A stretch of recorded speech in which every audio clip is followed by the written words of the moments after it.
如果我告诉你，苹果最伟大的产品不是 iPhone，而是一座建筑，你信吗？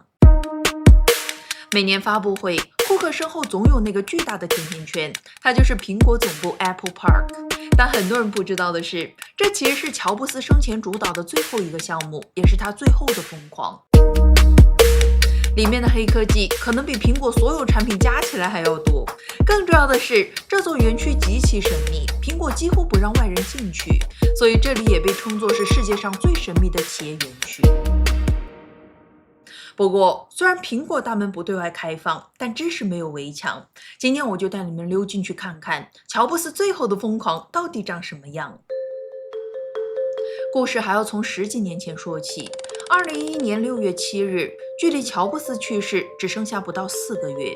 在生命最后阶段，他消瘦地出现在了库比蒂诺市议会上。他说 I think we do have a shot of building the best office building in the world. 这是他最后一次公开露面，也是他最重要的一次产品发布。但问题是，为什么他要耗尽最后的心血去造一栋楼呢？因为那会儿的苹果总部还叫 Infinite Loop， 但公司发展太快，园区已经挤得跟早高峰地铁有一拼了。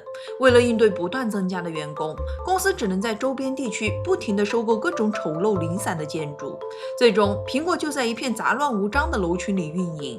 这对于一个追求极致整合的公司来说，简直是无法忍受的。乔布斯就琢磨着，这么下去也不行啊，得给这群改变世界的疯子们找个配得上他们的新家。这时候巧了，他看上了老邻居惠普公司的一块旧办公区。乔布斯人生中的第一份暑期工就是在这干的。当时惠普正在缩减规模，所以决定要出售那块地。乔布斯立马就决定买下它。为了建好这个梦想之家，乔布斯组了一个复仇者联盟级别的梦之队。他一个电话打给全球最顶尖的建筑大师 Norman Foster， 开口就是一句 Hey Norman, I need your help。 然后他又叫上了苹果自己的设计灵魂人物亲爱的 Johnny。那3个偏执狂凑一块儿，这事儿就变得更有意思了。乔布斯说，我想让建筑与地面齐平，用巨型玻璃融为一体，仿佛消失在自然里。Norman 说，这正是我想要的。他们想把这块土地变成乔布斯记忆里的加州果园，于是取名 Apple Park。他们参考的不是别的公司总部，而是斯坦福大学的校园布局，希望员工们有一种在顶级学术殿堂里漫步思考的感觉，而不是在一个996写字楼里。于是，一个可以容纳12000人、投入超过50亿美元的庞然大物就此诞生了。因为加州是地震高发区，所以整个园区底部嵌入了一套巨大的隔震基座，用的是以前核电站级别的技术。真要是地震了，它就能让园区在地面上漂浮起来，毫发无损。那屋顶就更夸张了，铺满了太阳能板，面积比23个标准足球场还要大，发电量高达17兆瓦。配合智能能源管理平台，发电、储能、用电自动平衡，实现了全园区的碳中和运营。这也让 Apple Park 成为全球最大的零能耗建筑之一。你们再来看玻璃上面那个白顶棚，它的角度可不是随便设计的，全是计算机算出来的黄金角度。夏天能挡掉大部分的太阳直射，冬天又能让阳光暖洋洋的照进来。更绝的是，这栋楼被设计成了一个会呼吸的生命体，目标就是在1年内9个月都不需要开空调。这套革命性的自然通风系统是福斯特团队和顶尖环境顾问公司通过海量的计算机流体动力学模型模拟出来的。原理简单来说就3步：吸气、降温、呼气。首先，在巨大的屋檐下隐藏着精密的进气口，凉爽的外部空气从这里被悄悄吸入，然后空气并不会直接吹向员工，而是会流经建筑内部中空的巨大混凝土楼板。这些楼板就像天然的空调，在夜间储存冷量，白天就能吸收空气里的热量，让吹进来的风变得清爽宜人。最后，室内的热空气会因为物理原理自然上升，通过建筑顶部像烟囱一样的通风井安静地排出去。那如果说宏观上的科技展示了苹果雄厚的财力，那微观上的细节则完全暴露了乔布斯变态级的审美和偏执。首先，我们要颠覆一个观念， Apple Park 它不是一个办公楼，在乔布斯的逻辑里，它是一个硬件产品，要求就只有一个字：纯粹。纯粹到什么地步呢？你站在建筑里往外看，加州的阳光和绿植毫无遮挡，特别通透。为什么？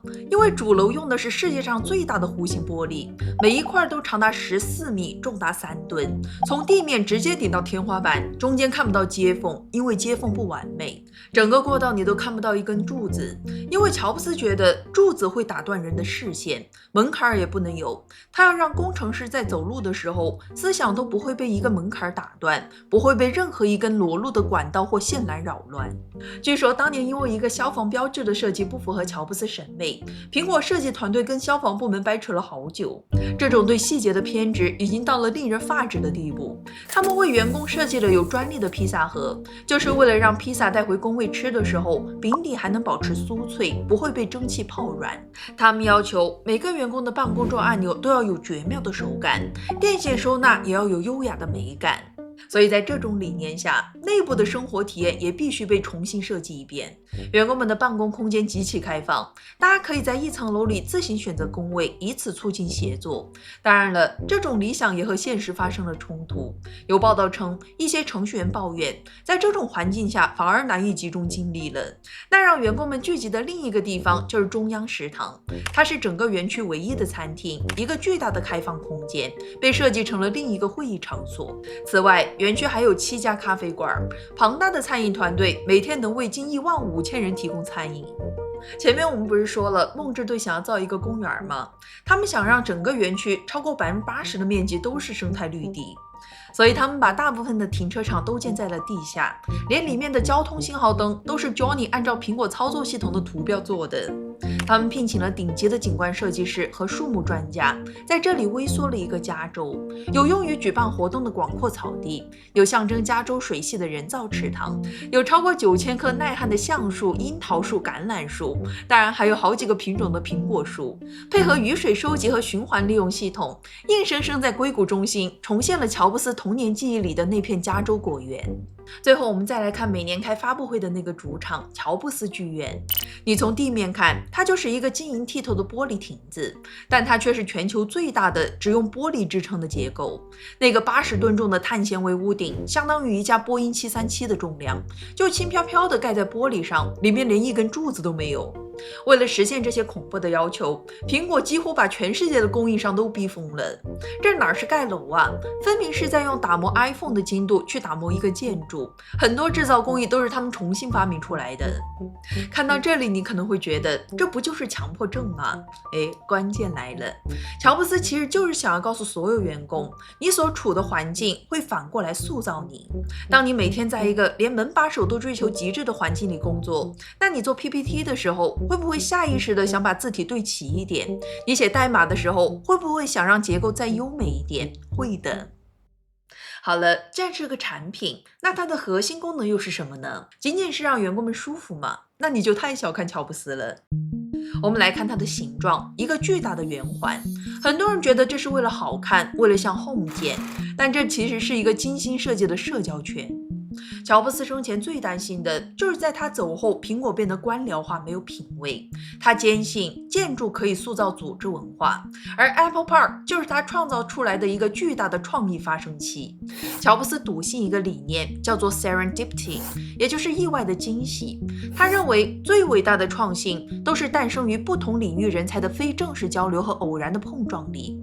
他之前在皮克斯的时候就干过一件缺德事儿，把公司唯一的厕所建在了大楼中庭的正中央，这样不管你是谁，都得长途跋涉去上厕所，路上就逼着你跟各种人打招呼、聊天、social， 然后大家的创意就像开了闸的洪水一样疯狂流淌。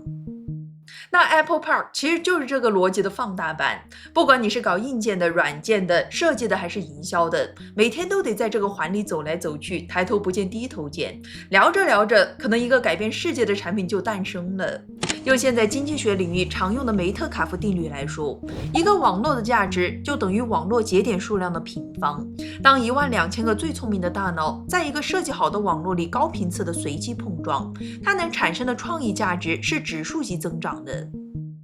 讲到这里，最核心的问题来了：这50亿美元花的值吗？